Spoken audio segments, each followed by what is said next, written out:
46. Well, 46 I was in the building apartment, living. And she still lived in the gray apartment. Well, that was in 50. My father came to Winnipeg in the early 40s, didn't he? In 43, he was married in 43. He mentioned coming to this house. That's right.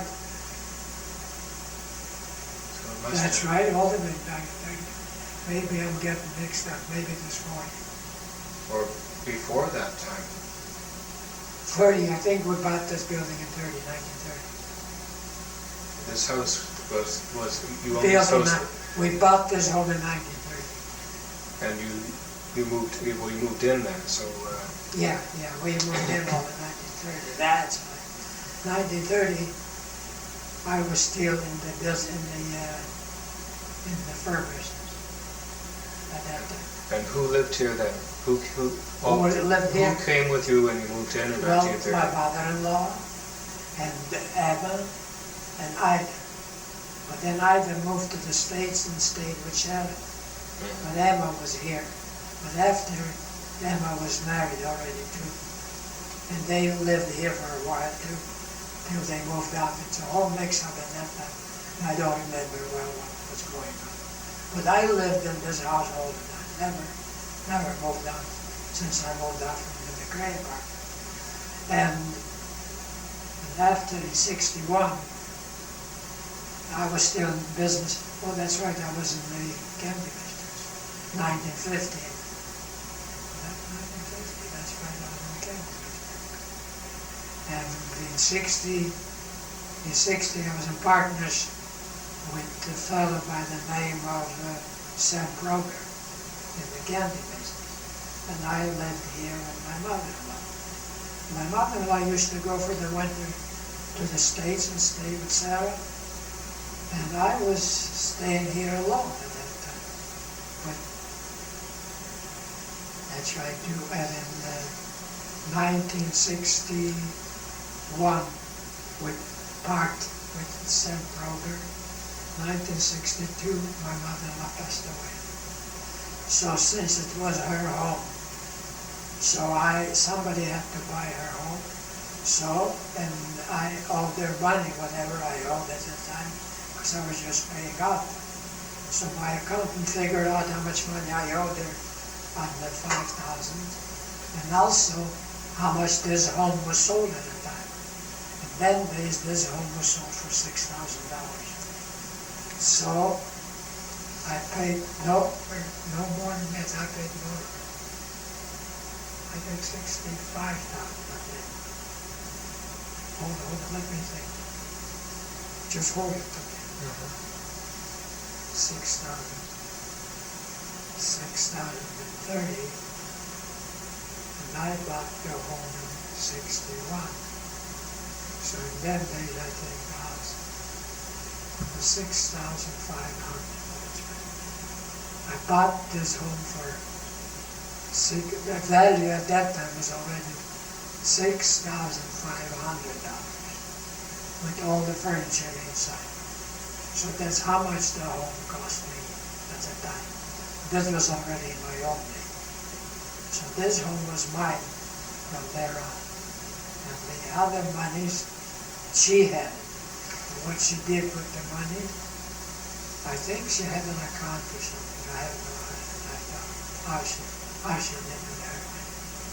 But I know that this house is in my name, and it was all legitimate.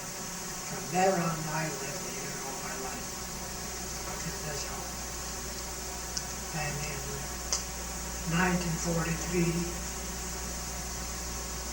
why do I go back to 1943? When my mother-in-law was here, because even Emma was married, and Dee was married already in 43. Do you remember your first impressions of Lionel when he first came? Well, he was just a soldier flying in the Army, in the Air Force. When did you meet him first? He come into the house because they met at the Warriors. There's a Warrior here that Beatty used to play with that girl now. Forget her name was, forget the Beatty will tell you the name, but it doesn't work. So he had another boy from the state, from England, because he came from England as a flyer to learn flying. And the other guy too, so the other guy, Lionel, went to the Winnipeg to see, because they were tired, it was a day off or whatever it is. They weren't stationed in Winnipeg, they were outside. No, it's forget the name of the town that they stationed, not very far from Winnipeg. So they come to stay over the weekend or whatever time they had, and they went visiting because he and Naomi, I forgot her name, that girl's name. Your mother will tell you or something. I forget her name anyway. So they went visiting there. Beatty was there. So then Beatty come with Lionel back here visiting to us. And Emma lived with us too. So Emma right away made supper and this and that. And he liked to eat. Your dad liked to eat. And he liked how they looked after him and everything else. So then he came the next day and so on. And whenever he come into the States, he come to stay here. To me, he was a nice fellow, looked at me. Nothing else. He wasn't looking for anything. But he wanted to see Jewish people. He didn't want to go someplace. And he didn't have to go to the Warriors because the other friend of his, he went to the Warriors. So he came to us. And Emma used to cook for him and show him, and he liked food, your dad. And they looked after him, and he liked the place because he was just like our own people. He was free here and everything on his own. I had nothing against him, I didn't know. And then, I forget the name of the place that he was in here. Carmen, would it? How? Would it be Carmen? Not Carmen, no. I forget the name. It's in that district, not right. Not far from Manitoba here. I forget that name. You can ask your mom. But anyway, let's forget it. She'll tell you when you need it. So where are we now? For them getting married in 43? 43. Well, in 43, he already had his wing. Something like that. He stayed here. I think he didn't want to get married till he got the wings or something. Something like that. In 43. And now he bought the bungalows in 43 at the time. That's right. I bought the bungalows in 43. And I was still in the fundraising business till 46. But then when he got the wings, so he got married in 43, and I think they went to Alberta. Someplace. What was the place they stayed? I forget. No, I forget the name. Red Deer? Red Deer, Alberta. That's.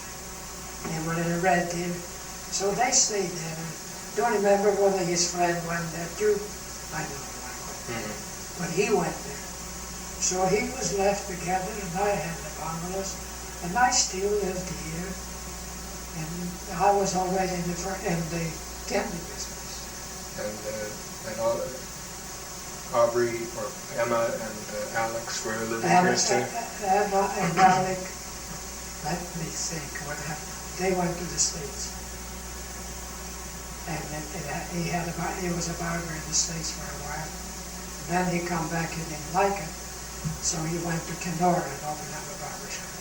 So they lived in Kenora. What was it like in the house with my mother and Marcia and Aubrey when they were here, when they were as children? Very good. Oh yes, they all liked each other. Never any argument. Never they fought. They liked each other. Very good. Your mother looked after Abidol because she didn't have anybody at that time. And Abidol liked my children, Marcia and them. Oh, they were all friends. They all considered themselves brother and sister. That's the way they were. Very good. And Abidol was good with them too. Never argued. Because Abidol went to took school here McCrae? on Mountain Avenue, McCrae? right here. Mm-hmm. And then he went to St. John's College, and he was a drummer already. He decided to be a drummer. So he was drumming here. This was nobody else's place. This was a bedroom. This room? Yeah. This room, I think. But after that, I think, let me see, what's here? Yeah, that was her room, and Emma and were in the front room when Mother died. Otherwise, for Mother was in there, and Emma lived in this room. But then when Mother died, so Emma took over the front in those two bedrooms, and Navido was having this one, a big bed. As children, did they listen to you? Were you? Oh yes. They respected me. They didn't know what to do, and I didn't know what to do with them. We never had any argument, never. So we were all nice together, and that's why he left for the States nice. And that's the way he is now nice. Mm-hmm. He still is. So my children never had any arguments. But anyway, where are we now? What year are we at? I think we're around 43. You've carried through to all the businesses. Well, summarize those. Wait a minute. I carried out that I was in this place. So Mother passed away in 61, and I started in business 1950. No. We haven't. 40. Wait a minute. Wait a minute. Just don't mix me up because I think I better give up because I can't think straight now anymore. 43 they were married. And in 43 I had a bomb.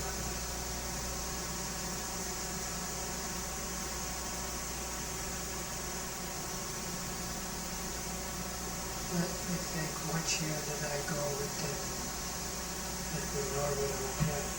In 46. Now then I know. In 43 I was still in the candy business. Not the candy business. So I couldn't be. No. Fur dressing business. Fur dressing. Fur dressing business I was in 43. And in 46 I sold the business to them. And I went around looking for another business. And the other business was the Norwood Hotel with other partners, much it was. This is where I am, 46 in the hotel business. And I was in the hotel business till 1950, 4 years. And then in 1950, I sold the business. Well, let me see, in 1950 I sold the business and I bought the candy business. And when I bought the candy business, after 46, Sam Prober was my salesman. Sam Prober was a salesman for himself in other lines. He took my lines out to sell too. So after the first year, in 51 or something, we decided to go to the States. And I sold my business manufacturing because I couldn't compete. And when I took over in 50 the business, Diffenbaker was become the Prime Minister. And he put on 25% second interest on tax on chemicals. 25% that killed the business. But when I bought the business, I had $50,000 worth of Christmas candy sold to Hudson Bay and to other people. Other people's out of the business at 20 cents a pound. But after they took it over, I had to sell for another 25% tax. So the people didn't want to pay the tax, and I couldn't give it without the tax. I had to pay it. So I couldn't carry on. So I fooled around a little. tried to sell candy as much as I could, and I decided the best thing for me to sell the business. But I couldn't sell the business. So I know this makes a difference. You know what? He says, sell the machinery. So I went and sold the machinery from the business. And after I sold the machinery from the business, I had this Sam Prober with me already in the business. Then him and I went to the States to start up what we can buy instead of manufacturing. So we didn't manufacture candy anymore. At that time we manufactured candy, but since the tax we had to pay, so we couldn't sell anymore. The big companies were, but after a little while, I don't know, 2 or 3 months or 6, they took off the tax. He knew that it killed the business. But anyway, I was already out of it, because I knew I couldn't compete with them. I had 25 people working, and I was paying $300 a month rent in them days. So I decided the best thing I had to lease to get out of it, and they let me out the lease. And I sold the business by machinery. So I cleaned out the machines. I don't remember how much money I realized. Maybe $25,000, I don't remember. And we, in the meantime, him and I went to the States, and we arranged that the leaf people in the States supplied us with bubble gum at that days. Bubble gum was a big business. So we used to buy bulk bubble gum, and we'll make little boxes, so many to a box. And we sold right through the West candy, so he went out in 2 quarters. We made up the boxes, and we started doing this candy business. And we were in this candy business, him and I, from 50 or 51 till 61. Then he decided that we should go apart. Because I wasn't already supplying, he didn't need the money, he knew everything, and his customers and so on. So we arranged that way, and I didn't want to go out of the business because the business was good, and I didn't need him. He didn't need me, and I didn't need him. But I couldn't get away to make sure, so I told him he knew. I says, you know that I don't want him to sell the business. Pay me out, and we made so much a year. Give me for 5 years profit, then you can have the business. So he didn't want to give me the 5-year profit. He says, we'll just apart this way, and I said I didn't. So we carried on for a while, and we couldn't agree. So our lawyers mixed in. I went, Sokolow was my lawyer, and he had a different lawyer, I forget what his name is. So I went to Sokolow, and Sokolow listened whenever I had ideas. I says, Sokolow, would you listen to an idea I have? Just go ahead. I says, you know what? You phone up the other lawyer, because the lawyers between themselves used to be friends.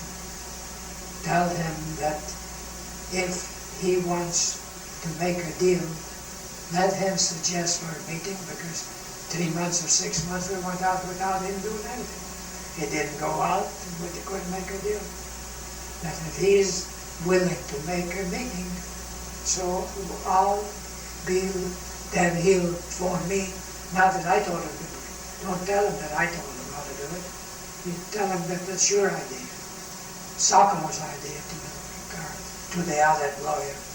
The other lawyer phoned up Sammy, just in the queue, and he says, we lawyers got together, and I see that you two are not talking to each other. We're both wasting time. How about making a meeting, and we'll see what we'll do. Let's discuss on the meeting how we should handle it.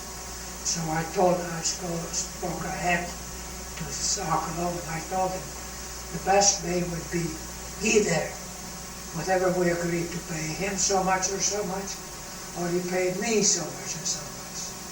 And I'll make the impression that I don't want the business. But I don't want to sell the business without any profit.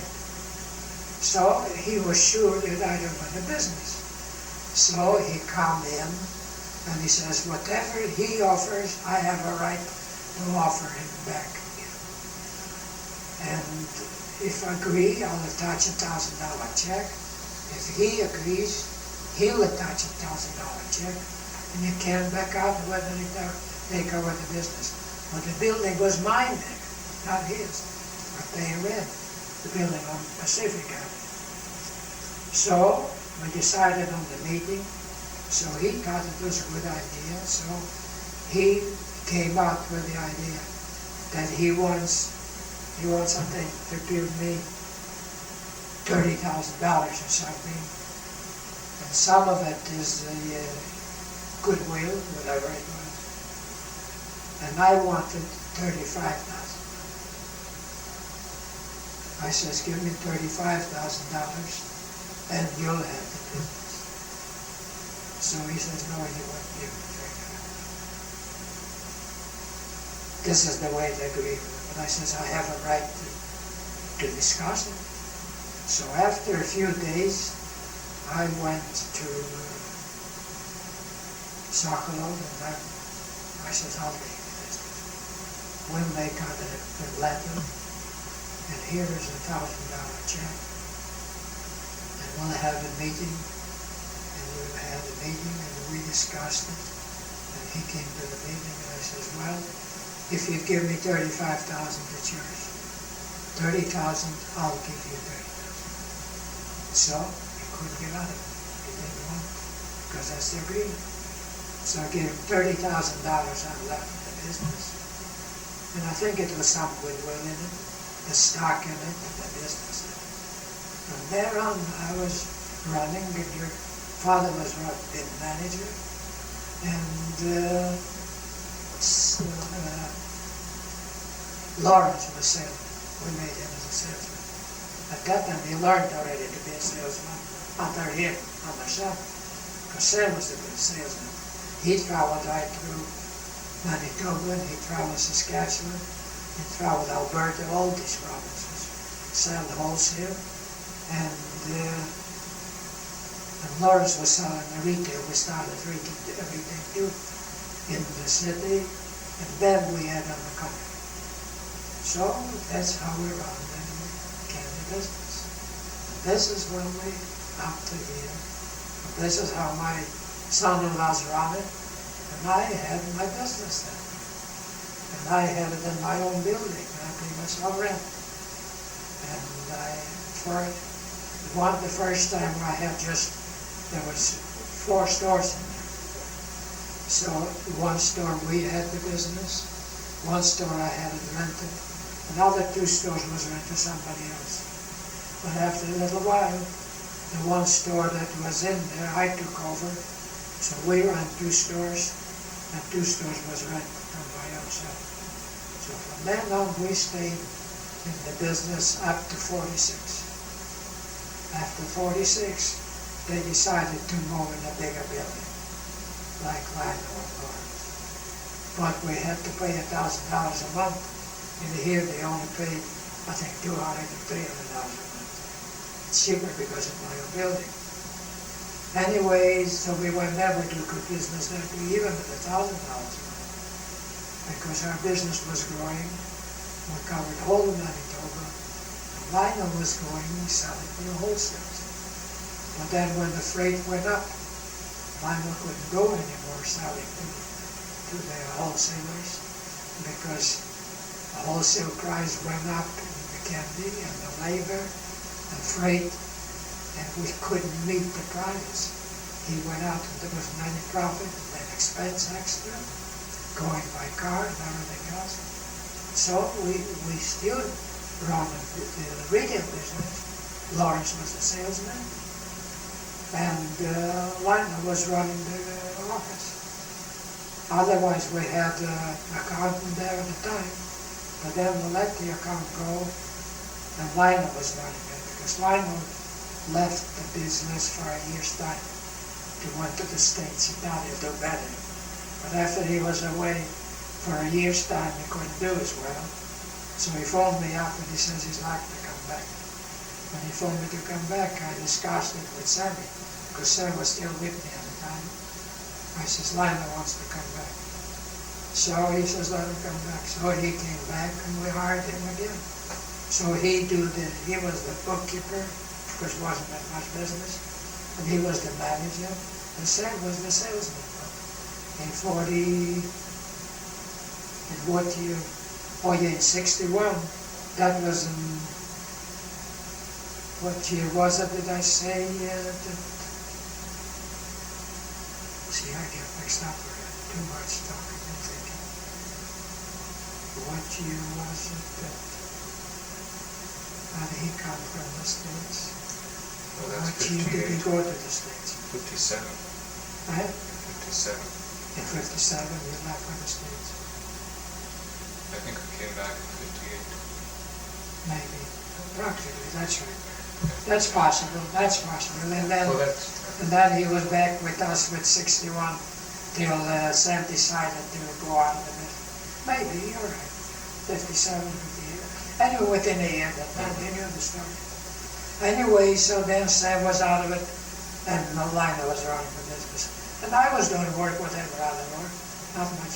He was already, I let him run the business. So we were there till 76. 76, the place was too small already for us, because we did a lot of business in the retail already. And retail, we had all Winnipeg. No, Winnipeg we didn't have. We had very little Winnipeg. First, I think we went north, and we had to do west, and we had to compete too much. So I think we could, the reason we didn't have much to sell in Winnipeg, because we were selling to the wholesale in Winnipeg. So we couldn't do it wholesale and retail. So I think we gave up the retail business in Winnipeg and took over the retail business in the country, of the whole Manitoba. So we covered Manitoba up to Flin Flon and up to Kenora in Ontario, and way up to the border. All Manitoba in the retail business. Very little in the States, in the city. Because city we had to compete with other peddlers. See what I mean? So from there on, we were up to 46 in my own building. And I didn't want to move out of there because $1,000 a month. But they wanted, because it was not enough room for us. It was too small, even two. Even if we take all the other two, so we had to rebuild the building. And then we had trouble with rock windows already here, Pacific and everything else. So that's where we moved on Hutchings Street. Wasn't there another aspect to it? Wasn't the city threatening expropriation at that time? They were after me to sell the building. Oh yes. They were pressing me, I don't know for how many years, 3 or 4 years. They were an expropriation of the building. The building I paid $14,500. And they came and offered me all kind of prices. And I says, all right, look, I have to go, cost me so much. And I dragged on, if I'm not mistaken, for 5 years. And after the 5 years, that's right, because we moved in the building, what year did I say? 76? No, 76? 50. No, to Hutchings you moved in 76. Well, that was, but I mean, that in my own building here on Pacific, what year did I say? We moved in there. Uh, 61 was when you split up. No, he was already a partner. Yeah. Oh, the candy business I bought was in 50, because I sold the hotel in 50. Must have been So I kept the 53. business in 50. 1950 you moved in Number there. 50 in the business. And then when I bought this building, which year, maybe 55 or something, I don't know. 54, I don't remember what year. So I moved in my own.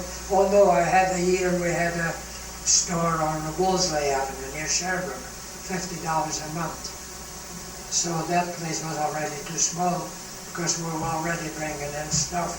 That was too small, so I bought the building for myself, $14,500.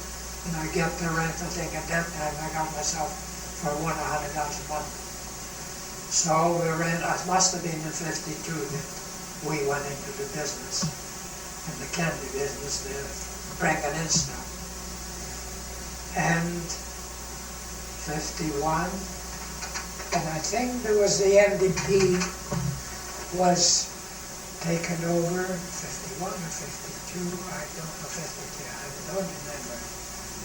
And they came after me because they bought the Brunswick Hotel and they want my building for a parking lot because they needed it for cars. See, they had the other bank that time. So they bought the hotel and they want to buy my place for a parking lot. But I dragged them with that. I couldn't move, but they so much they offered me and I couldn't do it. But at the end, when they says they pressed it, they should come, I have to sell it. And so I had a friend, my accountant was Worms, and Worms was good with his salesman. So he says, leave it to me, how much do you want to give? I says, if I get 7,500, maybe I'll have to sell it. So he come back and says, no 75, 70,000, that's right. So I got $70,000, but I was full. I could have gotten 7,500, but to this day I forgot about it. Because I could have told him that I need to pay the accountant $5,000 commission, but I didn't pay him that commission. I just gave $500 for selling. So he sold that to the government for $70,000. So $70,000 was not a bad sale on it. I didn't lose money on that, but I had to pay $1,000 a month rent there instead of $300. But I had lots of more room. So I did more business, of course, and we carried a bigger stock. We had many times up to $100,000 stock. We didn't need it. We could have done with $50,000 stock. Here, we did maybe $25,000, $30,000 stock because we didn't have any room for more. We did just as much business.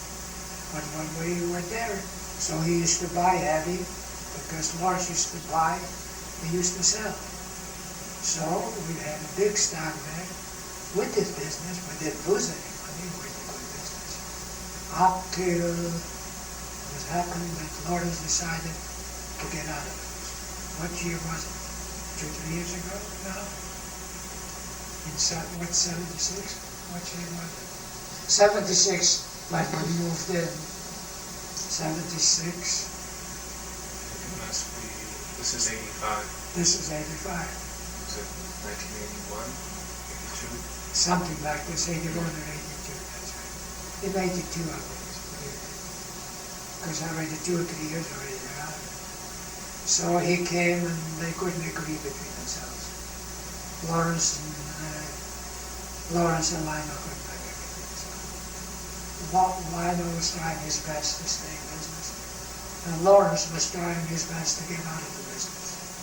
Because he didn't want Lawrence to run it, and I didn't want Lawrence to run it for me. Because if I says to you, if you want, I'll give it to you, the business. But you'll have to agree between yourself. I don't want you to run the business. If you run it, you run it alone. Not for you. I don't want to give you alone. Whatever. So he didn't want. So one day, Lionel was telling me, he took the keys from the building. He says, "Go, you're on." And he, at the same time, he rented himself a place, started buying stock, and he went in his own business.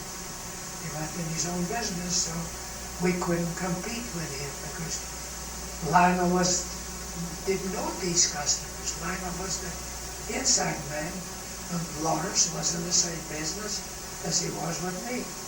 So some of the customers didn't want to buy from Lionel because they knew Lawrence. So it was hard for me to stay in business here to compete with Lawrence because Lawrence is my son-in-law, and Lionel is my son-in-law, this is my business. So I decided we'll have to find a way how to get out of this business. To get out of the business, we tried to find ways. So somebody came up to us, says we'll make an auction sale. They had an auction sale, and all this, and we couldn't work. Till the end, I says, let's Lionel go around and see who we can sell. So he went to a lot of these wholesalers and just agreed to sell but it didn't come to anything else. But one customer came who was interested to buy the business. We had about $120,000 stock in them days, and we owed maybe about 50 on it, and we had accounts maybe about 90,000 or something. So it's a big business to sell to anybody and get cash. So one day I says, try the what drugstore, the Ringer's drugstore, just like this. He says they wouldn't be interested. I think we were talking to them. Try. So Lawrence, he had the Goretzky's line of the tribe, and other people, nobody was interested. All they'll give you is 25% of the stock. So I had to go broke to give away with that.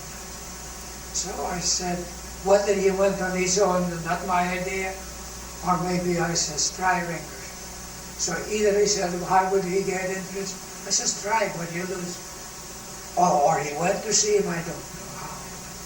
Anyway, this Ringer guy was interested.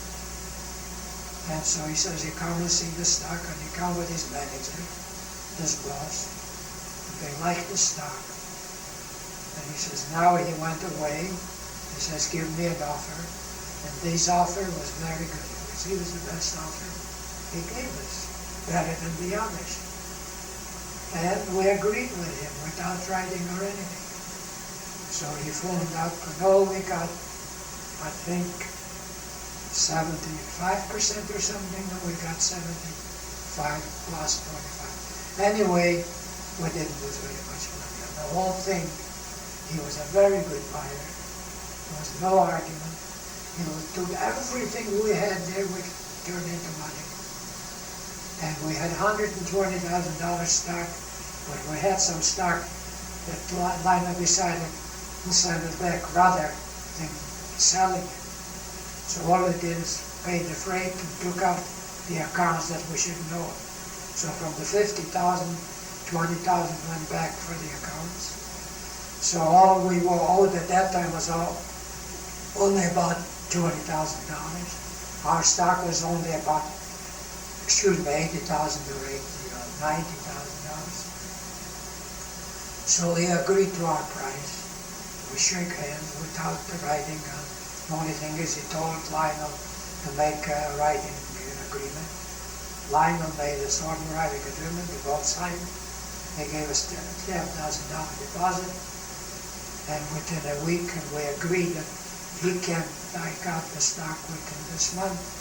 But whatever he'll have to stay there, he'll pay the extra rent. And he did.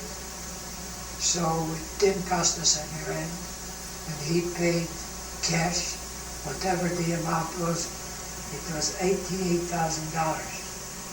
So the whole thing we lost is $7,500. The whole thing. So out of 120,000, losing 7,500 doesn't mean a thing to me, because I was willing to lose 25,000 to get out of it. So we didn't lose any money. So that's the way it was. So he was running his own business, and we were out in our own business. But when I had my own business, I was still in my financing business. So that has nothing to do with the business. So I'm still now in my financing business, and I'm looking after my own self now. So I decided this bedroom, I'll make an office out of it, and I'll operate my own business, and I'll give it. We had a match business on an agency.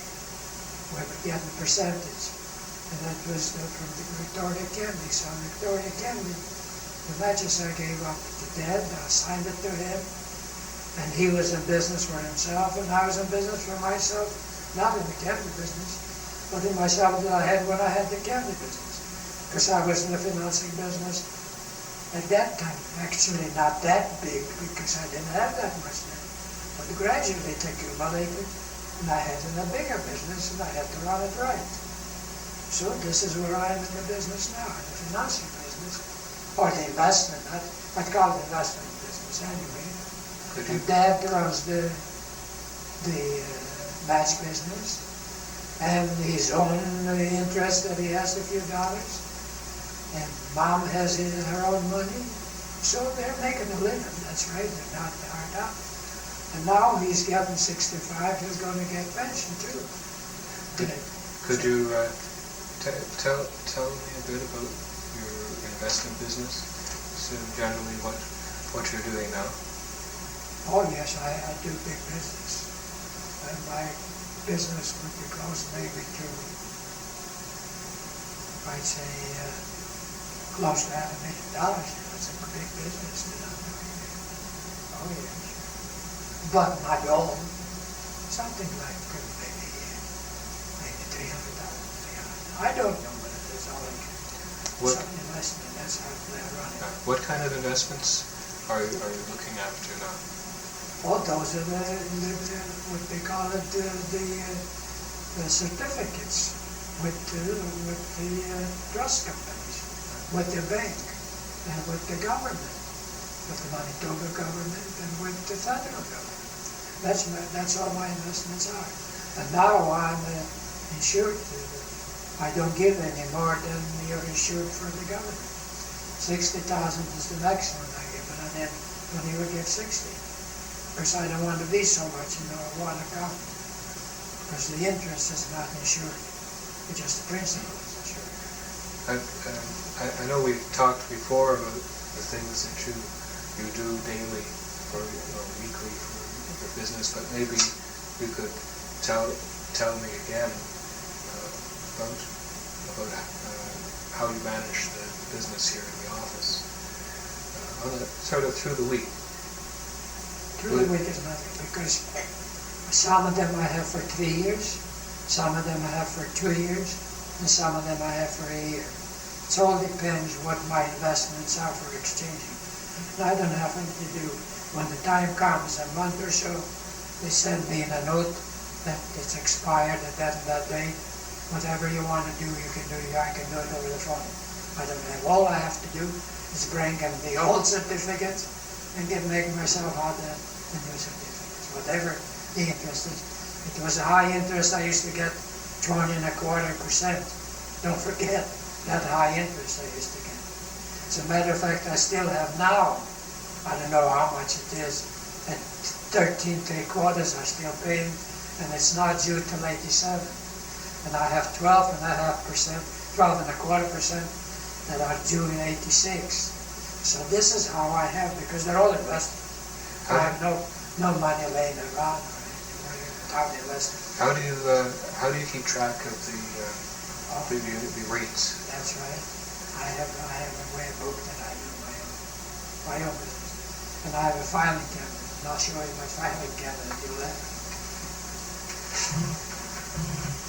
I had Cindy here because she's running the business for Lawrence. I says, "Do you want to see a filing cabinet?" She says, "Yes." I says, "I'll show you. Come here, I'll show you the filing cabinet." Okay, well, I'll come in on camera then. I see, it's all right. I can bring the camera over. Oh, it doesn't matter. This is my way of doing business all the time. I didn't like, you see, a filing cabinet is a cabinet that you pull out and you have files in there, remember? Mm-hmm. So I have the file in there, but I don't use it. But I use it my own way, and it's easy for me. And you see, here's the bills that I have to look after. And I have 2 accounts. I was a limited company, so I had to show profit. Then it paid me more time to have a limited company. Now I have not a limited company. Everything is in my own name. So the house is as a business. The rent that comes in is separate with the expense, and the interest is separate. Also, I have to pay income tax. Don't forget, and I pay interest that somebody doesn't make that much a year. How much I pay income tax? A lot of it. So this is my. Come in, I'll show you how I call it, because I don't have. See, these are the bills that belong to the house. You see? Because I have to show how much rent interest I got in what expenses there is, everything else, the light and the water and the repairs and everything else. And then whatever it's left, it helps you. And these are my filing cabinets, because this is separate. These I have to make out, I start working on them. I have to write now mostly. This is income tax I paid already. This is donations.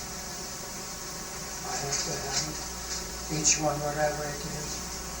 Just watch out. Count it. Donations.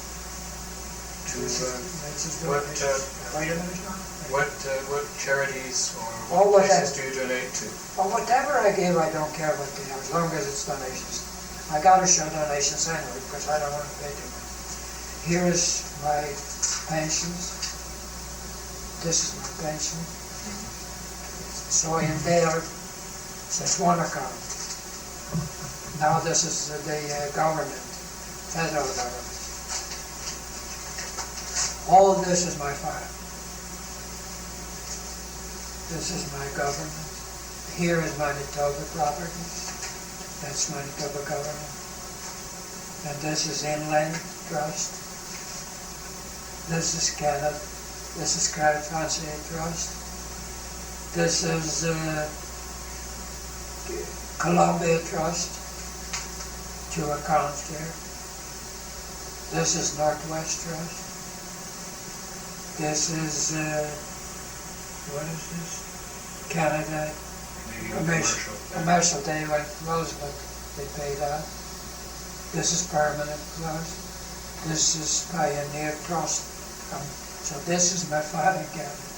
And these are the ones that I report to my accountant, my chartered accountant. He was here, remember? We met him. Oh, yes. Rogers. And then he makes out the income tax. So this is what I mean. I have to work.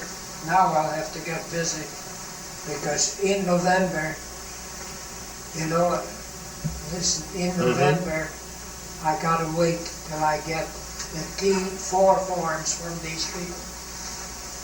In there, it showed how much they paid in the year. Each envelope is an account, how much they paid in for the year. And then you add up all this together, then you know your income for the year, all interest. This interest is separate. You pay income tax on that, and you pay income tax if you make any profit in the house. So this is how I run my business.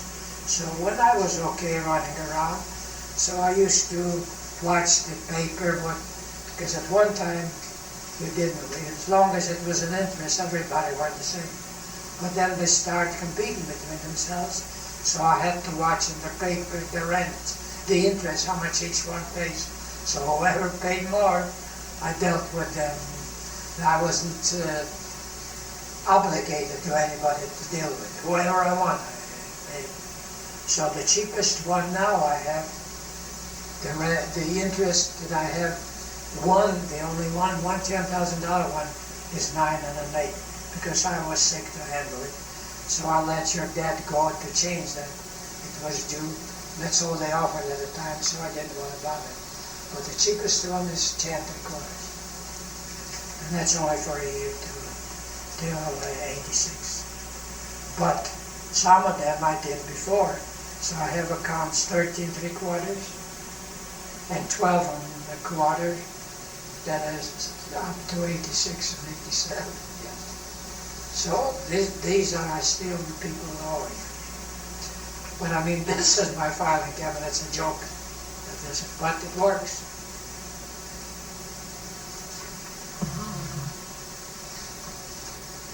Mix up the way I live now. Well, perhaps we can put those. I think that's all I leave. That's all for now. Nothing more I can tell you. What would you say was the greatest satisfaction in your life so far? I couldn't tell you. Couldn't tell you because these things to me don't mean anything. I wasn't working for a satisfaction. All I was working in my own life, I wasn't wasting any money. I didn't go out any place. I didn't go for trips or holidays, never had any. All I knew is to watch my pennies not to spend. And from one penny to another, I earned interest and the interest to invest it again. And this is the way I built up my capital. And this is the one that my children to do. Not to waste. To me, it's a waste of money, the other thing. And I can't stand for wasting money.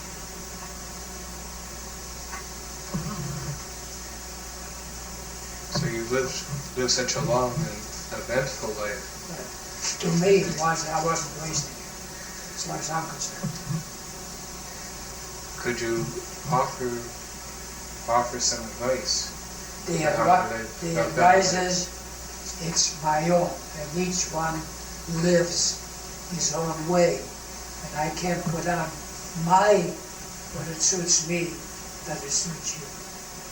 It's up to the one to do their own thing. But whatever they do, don't waste your time and don't waste your money. Because it will never come to you if you don't take care of it. Nobody else will take care of it for you. So in my case, I came here with $25 to Canada. And I had to do my own doings. And from year to year, I went in from one business to another and the third one. And every one I didn't lose any money. The only one I lost money is when I was sick, when I come back from the States, and I had to have the goiter, this is what I call the goiter, tie with Glenn operation. But otherwise, I was always in business, and I took care of the business. And what I knew is, take care of your business because nobody else will. And if you don't take care, it'll soon be lost and you will have it. Take care of your business your own way, the way you understand best. Advice, I can't, they have to learn. Do you have any hopes for the world and future generations from your family? You're telling something that I always think about all the time. The world is not looking after itself. You know, in my way of thinking, mind you, I'm not altogether not religious, but they're not too religious. I think it looks like if they wouldn't have any religion, they wouldn't have any wars. What's happening now is the religion that makes it. You just think about it. You'll see whether I'm wrong or not. If it wasn't for the Jews, if it wasn't for the Arabs, if it wasn't for the museums and so on and so forth, there wouldn't be any war. And now each one tries to show that their religion is better than somebody else's religion. And that's too bad. But maybe they'll come together because I see now that Reagan is trying to be in with the communists in Russia. Because the Russians seem to see the point. Of course, their way of looking after people is not the right way anyway. But they're here, and as long as they're here, you can't be against them. Because they don't have to do what the Americans do. Americans don't have to do what the Russians are doing. And each one thinks more of themselves than they do the others. Because I didn't like every time that the president, what's his name again? Reagan is always knocking down the communists. And the communists didn't like them to be knocked down, but Reagan didn't mind if anybody knocks down, but the communists didn't. And they always couldn't get together, and each one was knocking against each other. And to me, it didn't make any sense. Because they're here anyway. You can't knock them out. That's what they are, and that's what he is. So if they want to be a religion, but don't use religion for war, or to be arguing, or to fight. This is the way it looks to me. But it's my idea. If somebody else has a better idea, let them show any better.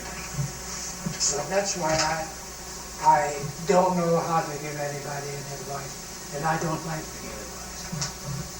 Never. I never advised Lionel. I never advised Lawrence. They know themselves. They're over 18, and they know themselves what to do. If they do the way I do it, if they like it, I just want them to watch what I was doing. And I didn't to lose. I was okay in my own way of looking.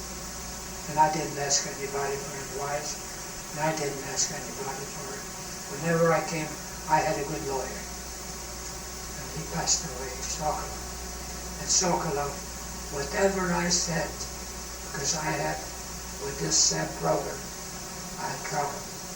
Sam Prober wasn't such a high fellow, only I knew how to get along with him. So one day he went to the States, and I knew the people too, when he went to the States, and we used to bring in carload of chocolate. And we were the first ones that brought in chocolate in cans.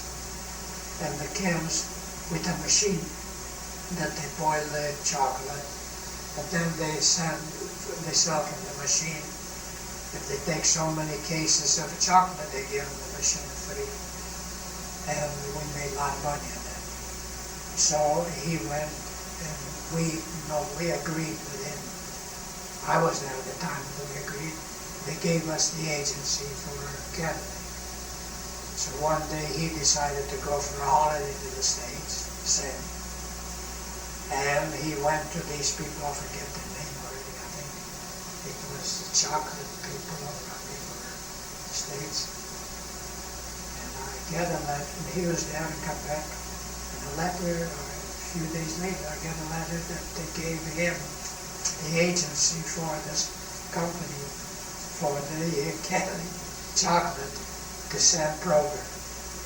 Didn't mention Victoria Kennedy or me. We had an agreement that he couldn't go in for himself, or I couldn't in for himself. So when I had this letter, I went to Sokolov and I showed him. He says, you know, you can lock the door now. They wouldn't be able to come in, because you broke the law. So he says, change the lock. I says, no, I don't want to do that. He says, what do you do? Tell them what I'll do. Just phone up to these people. Tell them that you are our accountant, and you'd like to see them. And Kershner will come, give us a date when I should come in, and we'll discuss it, what we want to see about. So they told him to come in tomorrow, next day, whatever it is. So I took tickets for them. There was no plane that day, it was train. And you travel overnight, and the next day you get in there, and the same day night, after you see him the arrest, you come back to Winnipeg. So him and I went, whatever day it was arranged, and we come to Minneapolis. That place was in Minneapolis. And he phoned them up that we're here, and they waited for us. Him and I went to see them, and we explained to them. He says, we have an understanding that Prober himself has no right to have the business in his own name. That's not his business. The business is both together, and the property is Kershner's, and the money is Kershner's. So Prober has nothing in the business, but just an understanding. So they were so sore against him, or he's just, tried to be crooked, you know what I mean? So they says, you right away will send them a letter that ignored the letter they gave. They wouldn't give them. Unless, so I said, how can you do it? So I says, you phone me up when I get back and want to speak to him over the phone, and I'll listen. That you can give him the letter, I said, unless he agrees with me what to do to follow up our agreement. So we come back to Winnipeg, and I was away. So Sam came to the office, and I told Lawrence not to tell him where I am. I was just away for the day. The next day I come to the office, so the phone rings. So they want to speak to him. So they spoke to him and told him about the letter. We can't give you this and that unless you agree with Kershner. And if Kershner says it's okay, it's okay. So he didn't want to lose the business because we had big money in them days. We sold $10,000 carload. We had 5 carloads of chocolate sold that time.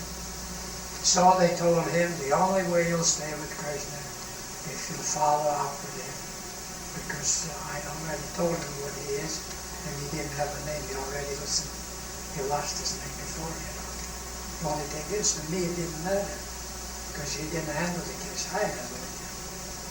So he agreed, and he agreed with me with shake hands, and the lawyer was here. And so from then on, whatever year it was in 10 years worth, I think 51 or 52 it was, he was in business for 6 months. He decided to go out of it. That's when he got out of the business altogether. And then I bought him out, and he thought he would buy me out, but I bought him. So this is where we are now. And I think we'll leave it at it. Nothing else I have to tell you. And I feel all right. Do you feel all right? I feel fine. How many grandchildren and great-grandchildren do you have now? I was trying. 10, I think. Altogether? 10 great-grandchildren. I only have 6 grandchildren, and I think 10 great-grandchildren. Well, let's see. Donna has 2. Debbie has 3. You have 2.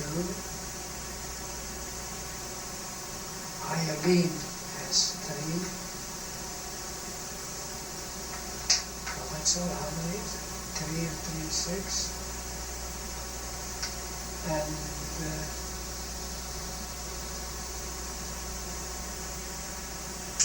who has 3, did I say? Debbie. Debbie has 3. And Eileen has 3, 6. Donna has 2. And you have 2 is 4. So it's 10. Got it? Great, good. Isn't that right? Well, that's how much we have. Would you, I mean, you can have a nice filing cabinet. You don't have that. But to me, it's good enough. would you have any final words for your great-grandchildren? Any thoughts? Because they... I can't do anything for the great-grandchildren. First of all, the children. Actually, children, they don't know. The oldest one, I think, is 12, 13 years old. And they are on my death parents. I don't want to do it. No good advice of them. Can't do that. Because I don't believe actually to take somebody else's advice. They have to learn to see if they want to learn something, what their grandfather did, whether he did wrong or right. It's up to them to decide. But I wouldn't. I always believe that each one has to do his best in his own way. Because the way the world is going down, they probably wouldn't agree the way I was doing. But to me, I agree the way I was doing.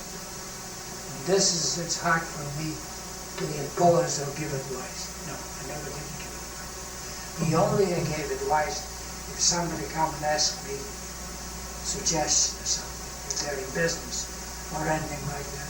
I said, I wouldn't give you any advice unless you listen. So that's the only way, because I had other businesses that I had to part with my own partners. And I all in myself went to, didn't have anybody to mix it. But give advice if they don't ask for any. And if they ask for any, I don't like to come up and impose my ideas for them to take it over. They have to learn how it looks to them, whether it's the right or the wrong way. Because I didn't learn from anybody. I had my own ideas. Well, thank you very much. Oh, you're welcome. You're welcome. I don't want you to go peddling with this thing that I have. This was only you. Nobody else could come and make me do that and tell them about it. Because to me, it's a life story. It's interesting. You can write a book about it, sure, but because I probably missed a half of it, things in that. But actually, this is the way it carried on. And I managed. As far as I'm concerned, I have no enemies. Whoever I know are friends. And I'm not too close to go to visit them or anything like that. They come to visit me, it's enough. But I don't like going out visiting with friends. When I was younger, it's another thing. But now I got my own job to look after. So I'm looking after it, because nobody else will. So everyone will do their own way. And I like, it's my interest, it's my business, it's my money. I do the way I see it best. So this is how I look at it. Good or bad, I'll suffer. But it seemed to be that up to date, I didn't fail. As far as I can see myself, I don't have to live for my children. They don't have to support me. If anything, I can support them, but I don't want to. I want them to have their own stuff. And I'm very interested to see my children to go look after themselves. And they do well and they're happy and well enough. To me, the reason I started giving them the birthdays to my children and great-grandchildren, because I like them. There is a habit in me. When you have money in the bank, you hate to spend it. Because you spend, you leave no money in the bank, and I feel bad about it. So I want them to learn, here's money, put it in your account. And once you have your own account, you'll hate to lose it. You'll see that you'll make this account should be bigger and bigger. This is what I am giving money. If my children learn, because all my children are doing the same thing. Even Cindy has money. Sherry has money now with the certificates. She asks me from time to time who's paying higher. Sherry, Debbie has money. The children have money. So why?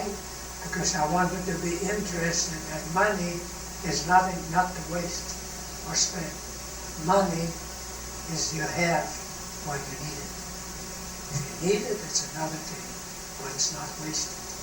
But if you have an account in your head, you hate not to have an account in the bank. You feel better when you have an account in the bank. This is why I always gave my children money, and my grandchildren, and my great-grandchildren. And I don't care, because to me it doesn't matter what they, as long as they invest in their account, they feel good about it. So each one of them have an account. You'd be surprised that my grandchildren, Debbie, all their children, they have accounts. And they invest for them until they run themselves. Donna's children have accounts, because Aaron and Barbara have accounts. And they have accounts. So they feel better when they think they have money to make. If you haven't got money to make, you don't feel that way. Because that's the way I felt if I always had money of my own. I knew that I didn't have to start somebody else helping me. I did it on my own. This is my idea. It was to invest. All my life I've invested. Even if I had $100, it went in the bank. From the first dollar I made, I put in the bank, in my bank account. The first $23 that I made for cleaning the exhibition grounds, some of the first, went to the bank. I opened an account the bacon covers that saw Duffin and England, and I didn't waste. In 1 month, when I was working for $20 a month, I saved up for 2 months $10. The reason I was getting $20 a month at that time is because I had to pay $15 a month to my aunt from Waterloo and that day. So I saved $5 because at first I didn't spend it. And in 2 months I saved up $10 so I could buy a winter coat.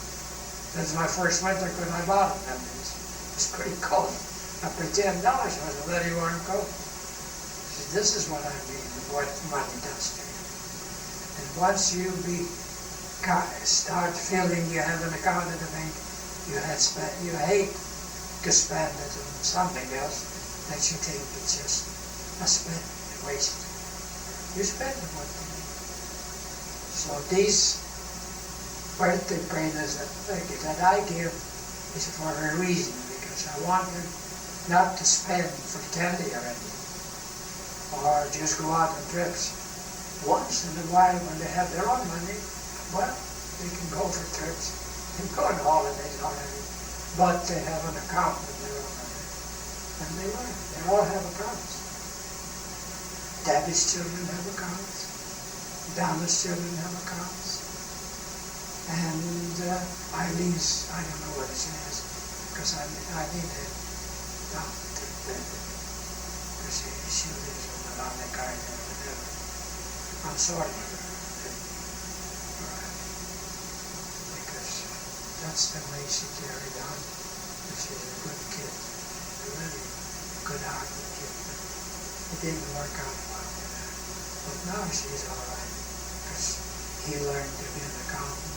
He works for Lawrence at least they're making a living. Now they want themselves a home, but at least they'll have a home. I'm going to see them one of these days. I have thinking about it. They didn't invite you to come see their home? Well, it's too late for you to go now anyway. You'll probably go next time. As the family is spread across the country and across the ocean, we still have family in Russia. Oh yes, that was my own side. How do you feel about family? Well, I'll tell you, all I have now is my brother and my sister left alive.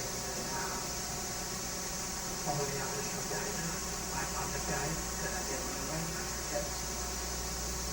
And my 2 brothers died, one after one died many years ago when the Communist Party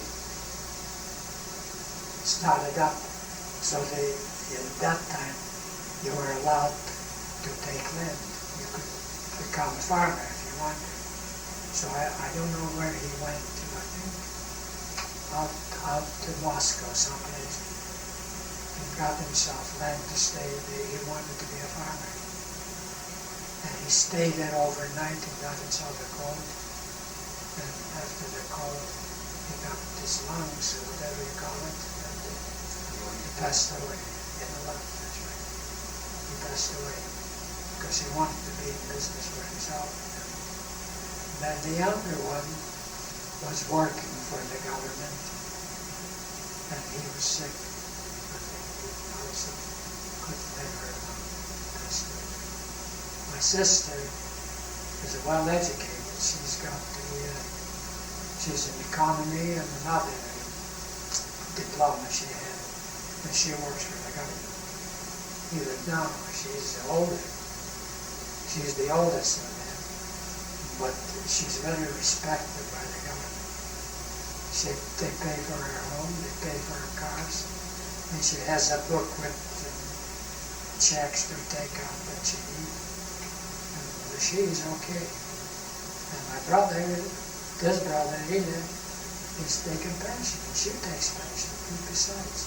Well, she's better off than he is because she was in the government in the first place, in the department. And he was in the government's cars that they were making, so he was a good mechanic. And he had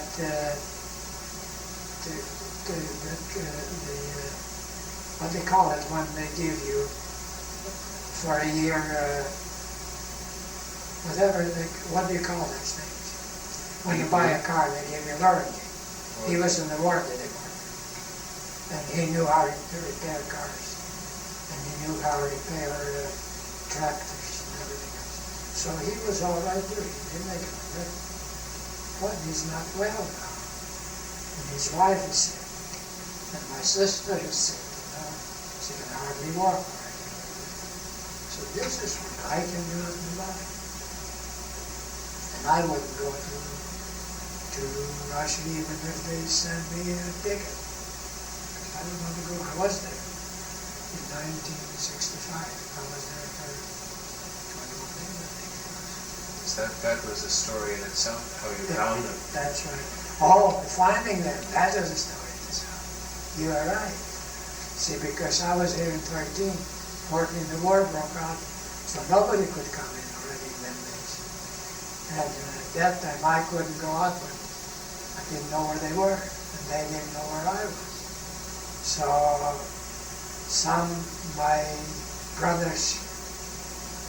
my brother married a lady, and this brother passed away right after me. So his sister, my brother's wife's sister, went to Israel. So one day I had an ad in the paper from Israel. Somebody's looking for my name, call me. That age and for that year. So the letter came from Toronto. Toronto had these letters come in. So I wrote away back to them, and I told them it looks like it was me.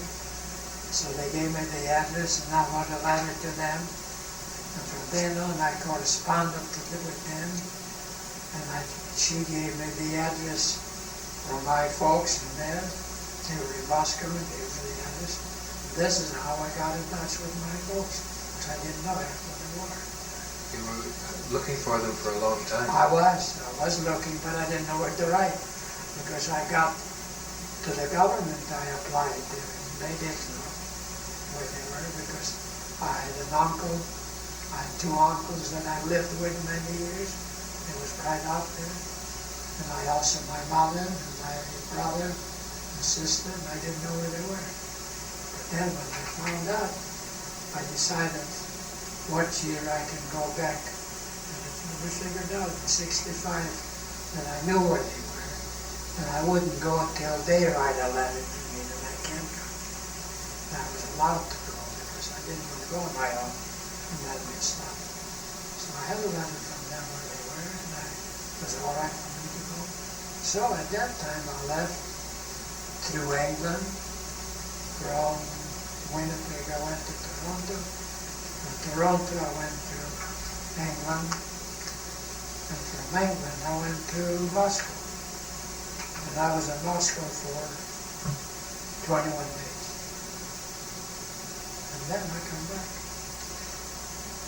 How do you feel about the importance of family? Oh, that's important. Family is very important. I like family to be together with each other, visiting each other, to be very friendly, and not to argue. I hate to see, I'm not the arguer. You know, I was in so many businesses, and I had so many partners and everything else, and never argued. I always knew how to get along with everybody. I learned them how they were, and I always knew how to get along with people, whether they're partners, whether they're friends, or whether they're relatives. So, never argue. I hate arguing. Discipline, I hate arguments, because that shouldn't agree. There should no argument, especially in family. Never. Or in business. So what? Let's just agree all the time. So with the partners that I went out from the business at the time that I went into my own business, and with other partners in there,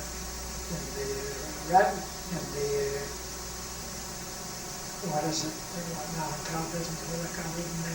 The Norwood? Norwood Hotel, that's right there. Like this, were big partners. You know, Walensky had a lot of property in the city. Jesse Walensky, oh yeah.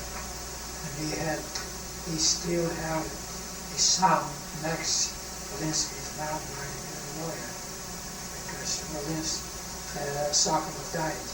And I didn't want to go to any other, so I went to Walensky and made out my will and everything else. This is where I fell on the carpet in Walensky's place.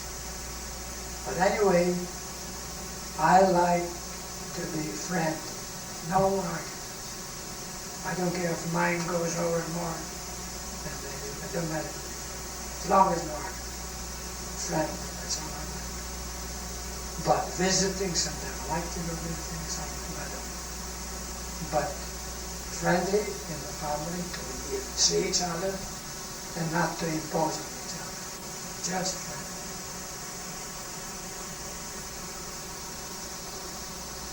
I think we'll call it a day. Okay. Thank you.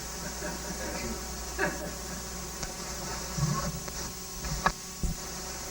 I think you'll be tired of